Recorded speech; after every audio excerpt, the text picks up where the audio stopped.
नमस्कार, तुम्हा सगळ्यांचं अतुल सर इंग्लिश क्लास या युट्यूब चॅनलवर स्वागत. पहा, या चॅनलवर मी फक्त ग्रामर रिलेटेडच फक्त मी व्हिडिओ अपलोड करत असतो. आणि माझा अजून एक चॅनल आहे, त्या चॅनलवर मी फक्त आणि फक्त इंग्लिश स्पीकिंगच्या रिलेटेडच फक्त मी कन्सेप्ट अपलोड करत असतो. पहा, त्या चॅनलचं नाव आहे सर्स इंग्लिश अकॅडमी. त्याच्यामध्ये फक्त मी 3 प्रकारचे कन्सेप्ट मी अपलोड करत असतो. पहिलं म्हणजे काय, रचना, इंग्रजीतल्या ज्या वेगवेगळ्या ज्या रचना आहेत त्या, शब्दार्थ आणि नंतर वाक्यरचना. ओके, पहा, ह्या चॅनलला आपण सबस्क्राईब करून घ्या आणि ह्या चॅनलवर नवीन असाल तर ह्या चॅनलला सुद्धा तुम्ही सबस्क्राईब करा. बघा, आजचा जो कन्सेप्ट आहे काय एकच आहे. बघा, आपण ह्या एकाच संकल्पनेचा अभ्यास करणार आहोत. पहा, कॅन आपल्याला दिसताना फक्त ही 3 अक्षर आहेत, पण ह्याचा वापर खूप आहे इंग्रजी ग्रामर मध्ये. बघा कसं. आधी कॅन हे काय तुमचं आधी समजून घ्या. कॅन हे काय तुमचं सहाय्यकारी क्रियापद आहे. म्हणजेच काय, मॉडल ऍक्झिलरी. काय आहे, मॉडल ऍक्झिलरी म्हणजेच सहाय्यकारी क्रियापद आहे कॅन. आणि कॅन एक असं आहे की त्याचे हे वर्तमानकाळी रूप आहे आणि कुड हे काय त्याचं भूतकाळी रूप आहे. ओके, आता कॅन काय, कॅन हे 2 अर्थ व्यक्त करतं. काय, कॅन पहिला अर्थ काय व्यक्त करतं बघा, लिहून घ्या. आहे कॅन पहिला अर्थ काय, शक्यता,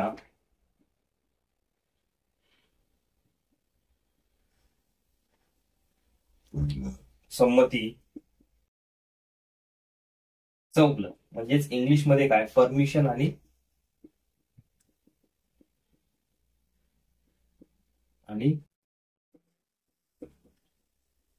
पॉसिबिलिटी. आता कॅन परत दुसरं काय, योग्यता,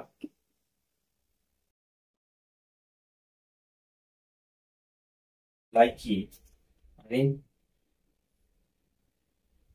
सामर्थ्य. म्हणजेच इंग्लिश मध्ये काय,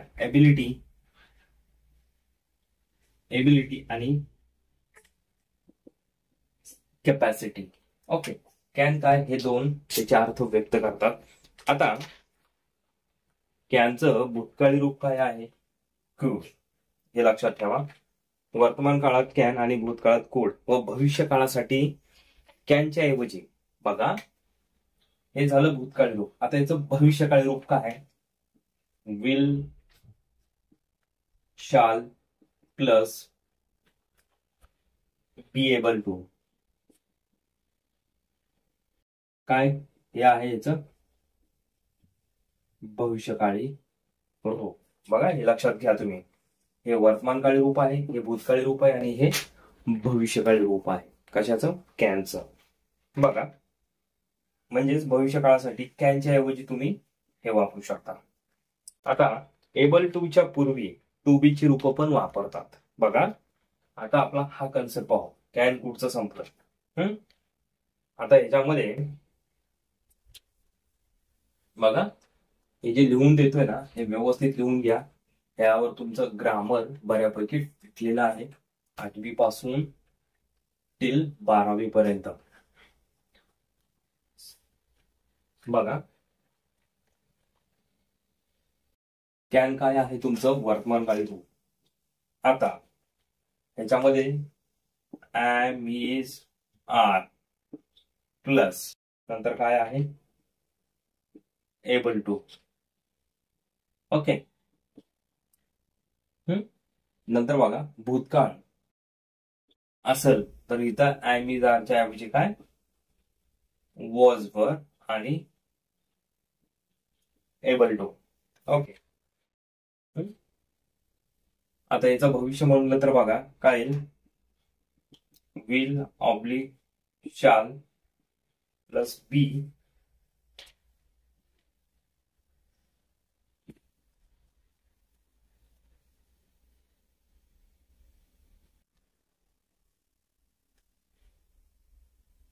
बी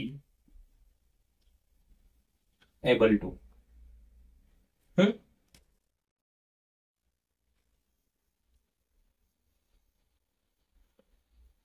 आता याचं निगेटिव्ह करताना तुम्ही बघा काय करावं लागेल तुम्हाला. जसं की आता कांड असेल तर इथं मग तुम्हाला काय करायचंय, एम इज आर नंतर तुम्ही नॉट च्या ऐवजी अनेबल, जे तिथं तुम्ही नॉट घेणार आहे तिथं अनेबल घ्यायचं. ओके, अन घ्यायचं आणि त्याच्यानंतर काय टू, काय त्याच्यानंतर टू.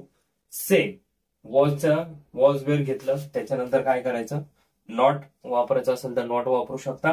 त्याच्याऐवजी तुम्ही एबलच्या पूर्वी काय करायचं, अन वापरा. म्हणजे काय झालं ते अनेबल, म्हणजेच काय ते निगेटिव्ह दर्शवतं. बघा एबल टू सर्व काळात वापरता येतं. हे जे एबल टू आहे प्रेझेंट, पास्ट आणि फ्युचर दोन्हीमध्ये तुम्ही तिन्हीमध्ये वापरू शकता.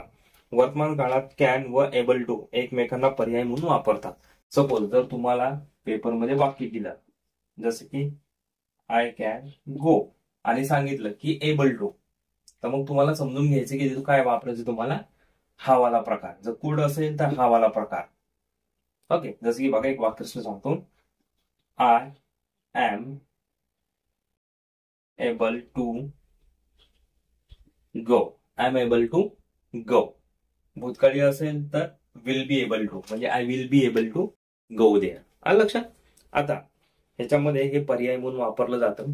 फक्त वर्तमानकाळी रूप असेल तर am is are able to आणि कुड असेल तर वॉज वेअर एबल टू. बघा ह्याच्यामध्ये काय तुम्हाला शंका असेल, काय डाऊट असेल तर कमेंट बॉक्समध्ये कमेंट करा. आणि पुढील सेशनमध्ये, हो चॅनलवर नवीन असाल तर पहिले चॅनलला सबस्क्राईब करा आणि पुढील सेशनमध्ये आपण असंच एखादा कन्सेप्ट घेऊन येऊ. तोपर्यंत जय हिंद, जय महाराष्ट्र.